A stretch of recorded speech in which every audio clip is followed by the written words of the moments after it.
Vadodara municipal કમિશનરની અધ્યક્ષતામાં સમીક્ષા બેઠક સફાઈ અને શુદ્ધ પાણીની સુવિધા સુનિશ્ચિત કરવા અપાયા આદેશ। વડોદરા મહાનગરપાલિકાની વડી કચેરી ખાતે મ્યુનિસિપલ કમિશનર અરુણ મહેશ બાબુની અધ્યક્ષતામાં શહેરના વિવિધ વિકાસલક્ષી કાર્યોની સર્વગ્રાહી સમીક્ષા કરવા માટે એક ઉચ્ચ સ્તરીય બેઠક યોજાઈ હતી। આ બેઠકમાં પાલિકાના વિવિધ વિભાગના ઉચ્ચ અધિકારીઓ ઉપસ્થિત રહ્યા હતા, જે અંતર્ગત શહેરમાં ચાલી રહેલા વર્તમાન પ્રકલ્પોની પ્રગતિ અને ભવિષ્યના આયોજન અંગે ગહન ચર્ચા કરવામાં આવી હતી। કમિશનરે તમામ પડતર કામોની વિગતો મેળવી તેને નિયત સમય મર્યાદામાં પૂર્ણ કરવા માટે કડક સૂચનાઓ આપી હતી। બેઠક દરમિયાન ખાસ કરીને નાગરિક સુવિધાઓ જેવી કે સફાઈ વ્યવસ્થા, પીવાનું શુદ્ધ પાણી અને ગટર વ્યવસ્થા પર વિશેષ ભાર મૂકવામાં આવ્યો હતો। આગામી સમયમાં નગરજનોને પૂરતા પ્રમાણમાં અને જંતુમુક્ત પાણી મળી રહે તે માટે આગોતરું આયોજન કરવા અધિકારીઓને માર્ગદર્શન આપવામાં આવ્યું હતું। આ ઉપરાંત શહેરમાં ચાલી રહેલા ડ્રેનેજની કામગીરીમાં ગતિ લાવી પ્રજાને પડતી અગવડતાઓને વહેલી તકે નિકાલ કરવા જણાવવામાં આવ્યું હતું। ઐતિહાસિક વારસા સમાન ઇમારતોની જાળવણી ને હેરિટેજ સ્ક્વેરના સંવર્ધન માટે પણ જરૂરી દિશા નિર્દેશો જારી કરવામાં આવ્યા હતા। શહેરના સૌંદર્યકરણના ભાગરૂપે વિવિધ સેતુ અને તળાવોના નવીનીકરણ તેમજ સુશોભનની કામગીરીની પણ સમીક્ષા કરવામાં આવી હતી। મ્યુનિસિપલ કમિશનરે અધિકારીઓને તાકીદ કરી હતી કે વિકાસના કામોમાં ગુણવત્તા સાથે કોઈ બાંધછોડ ન થવી જોઈએ અને જનહિતના કાર્યોને અગ્રતા આપવી જોઈએ। અગાઉ મંજૂર થયેલા કામોની વર્તમાન સ્થિતિ અંગે અહેવાલ માંગવાની સાથે કમિશનરે વડોદરાના સર્વાંગી વિકાસ માટે તંત્રને વધુ ગતિશીલ બનવા આહવાન કર્યું હતું।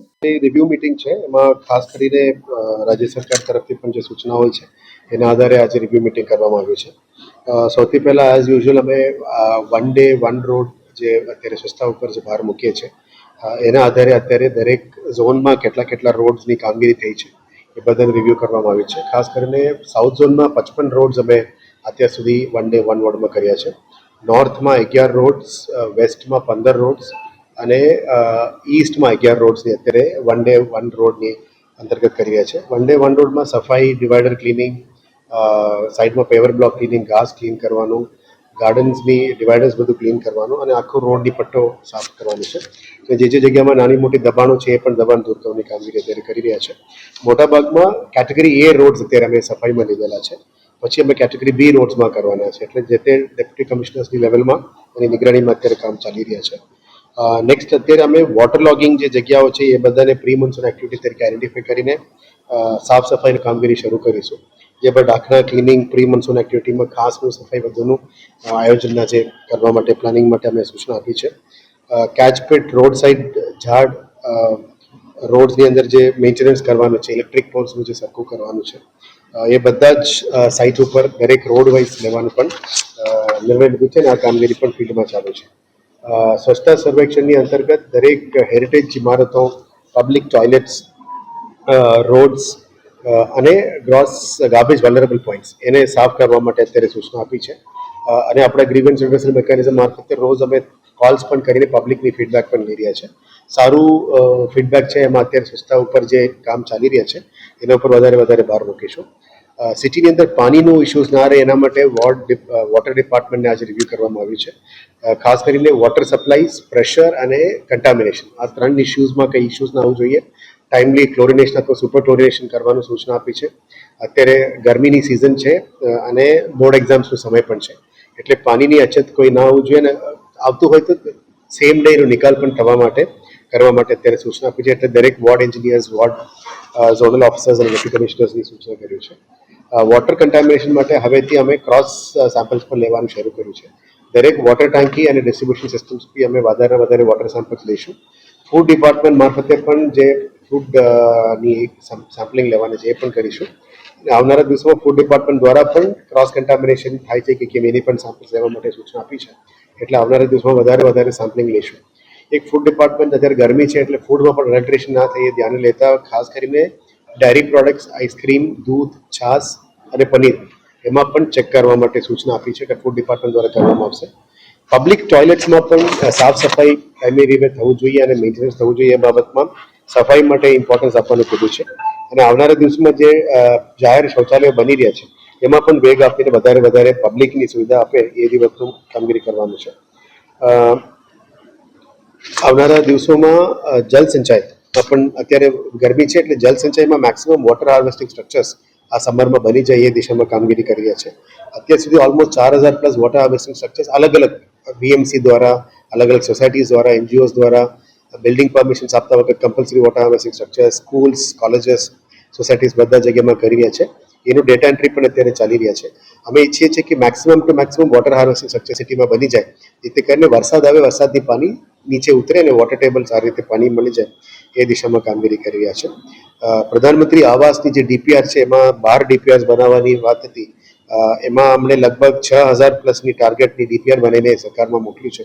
એટલે આવનારા દિવસોમાં 10,000ની જે ટાર્ગેટમાં પ્રાથમિક દૃષ્ટિએ પ્રથમ તબક્કામાં 6,000 મકાનો બનાવવા માટે છે.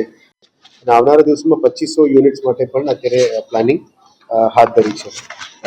ખાસ કરીને જે પેન્ડિંગ ઇસ્યુઝ છે બાકી ડિપાર્ટમેન્ટ સાથે એ પણ નિકાલ કરવા માટે ખાસ કરીને જે સિટીની અંદર 125 ml પાણી લાવવાની છે આજવા સરોવરથી, એટલે WTPમાં લિમિટેડ WTPનું કામગીરી પણ પ્રગતિની રિવ્યૂ કરવામાં આવ્યું. અને આવનારા દિવસમાં વિધિન 1 to 2 મંથની અંદર 1 કે 2 મહિનાની અંદર આ પાણી અંદર લાવવા માટે અમે મહેનત કરી રહ્યા છીએ. પોન્ટૂન રેડી થઈ ગઈ છે, એટલે 125 ml અમે સિટીમાં ડ્રો કરી શકાય. પણ જે કનેક્ટિંગ લાઇન છે ઈસ્ટ ઝોન અને સાઉથ ઝોન માટે, એ પુસ્તરોથી એક જગ્યામાં SSNL કેનાલમાં પેન્ડિંગ છે અને NHIમાં પેન્ડિંગ છે. એને આગળ લઈ જવા માટે પ્લાનિંગ કરી રહ્યા છે. અને ડ્રેનેજમાં જેટલા કામગીરી ચાલી ગઈ છે સિટીમાં, આ ડ્રેનેજની કામગીરીને પણ અમુક વિસ્તારમાં જે રોડ બંધ કરીને કામગીરી કરવાની હતી, આ બધામાં માર્ચ એપ્રિલમાં પૂરું કરવા માટે તાકીદ આપી છે. એટલે આપણા માટે આવનારા દિવસોમાં મોન્સૂન માટે ડ્રેનેજ લાઇન્સ ખાસ સફાઈ, સ્ટોમવોટર ડ્રેનેજ સફાઈ અને નવું લાઇન્સ નાખવાનું કામગીરી ઉપર ખાસ ભાર મૂકીશું. અને પીવાના પાણીની સમસ્યા હલ કરવા માટે સિટીની અંદર પીવાના પાણી લાવવા માટે વધારે કામ કરવાનું છે. સિટીની અંદર 10 બ્રિજેસનું કામગીરી પણ ચાલુ છે. આ 10 બ્રિજેસની કામગીરીને પણ પ્રગતિમાં લઈ જવા માટે અત્યારે કામગીરી ચાલી રહ્યા છે. અને સાથે બ્રિજની બ્યુટિફિકેશન, આવનારા દિવસોમાં આ બ્રિજની બ્યુટિફિકેશનનું કામગીરી પણ સિટીમાં શરૂ થઈ ગઈ છે. દરેક બ્રિજેસને અલગ થીમ ઉપર અમે બ્યુટિફાઈ કરી રહ્યા છે. સિટીની અંદર આવતા 32 વોટર ટાંકી છે, એને પણ આવનારા દિવસોમાં સરસ રીતે બ્યુટિફિકેશન કરીશું.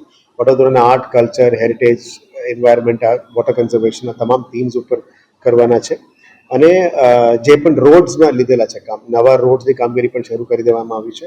રીસર્ફેસિંગનું કામ, પેચવર્કનું કામ, પોટહોલ્સ પુરાવાનું કામ, બધામાં વર્કમેનશીપ અને ક્વોલિટી કોમ્પ્રોમાઇઝ કર્યા વગર કામગીરી કરવા માટે સૂચના આપી છે. અને જે પણ કોન્ટ્રાક્ટર્સમાં વર્કમેનશીપમાં, ક્વોલિટીમાં કોમ્પ્રોમાઇઝ કરતું એના ઉપર કડક કાર્યવાહી કરવા માટે રોડ્સ હોય, પાણી હોય, ડ્રેનેજ હોય, તમામ ડિપાર્ટમેન્ટને સૂચના આપી છે. એટલે આવનારા દિવસોમાં આ 1-2 મહિનામાં જે સરખું કામગીરી વહેલા તકે ફાસ્ટ કામગીરી કરે એના માટે અત્યારે તમામ તાકીદો અમે કરવાના છે. આવનારા દિવસોમાં ગાર્ડન્સમાં પણ વધારે આપણે સેવાસી જે ગાર્ડન, કેનાલ ગાર્ડનની પ્લાનિંગ છે, ઝેન ગાર્ડન છે, ગ્લો ગાર્ડન છે, બધાનું પણ પ્લાનિંગની રિવ્યૂ કર્યું છે. કદાચ ફ્રાઈડે અમે અલગથી heritage, futuristic, lake fronts, heritage structures, બિલ્ડિંગની જે તમામ નવા પ્રોજેક્ટ છે એને પણ અલગથી રિવ્યૂ કરવાના છે. જેથી કરીને સિટીની અંદર આવતા નવા sports complexes, libraries, auditoriums, iconic buildings, આ બધાની પ્રગતિ પણ એસ્ટિમેટથી ટેન્ડરથી વર્ક ઓર્ડર સુધી લઈ જવા માટે તમામ પ્લાનિંગ જે છે એના પણ રિવ્યૂ કરવાના છે. અને હેરિટેજ સ્ક્વેરની જે જાહેરાત થઈ છે, હેરિટેજ સ્ક્વેરને પણ કેવી રીતે અમલમાં લાવી શકાય એ બાબતે તમામ તૈયારીઓ પણ અત્યારે શરૂ કરી દેવામાં આવી છે. એની અલગ રિવ્યૂ મિટિંગ પણ અમે આવનારા દિવસોમાં કરવાના છે.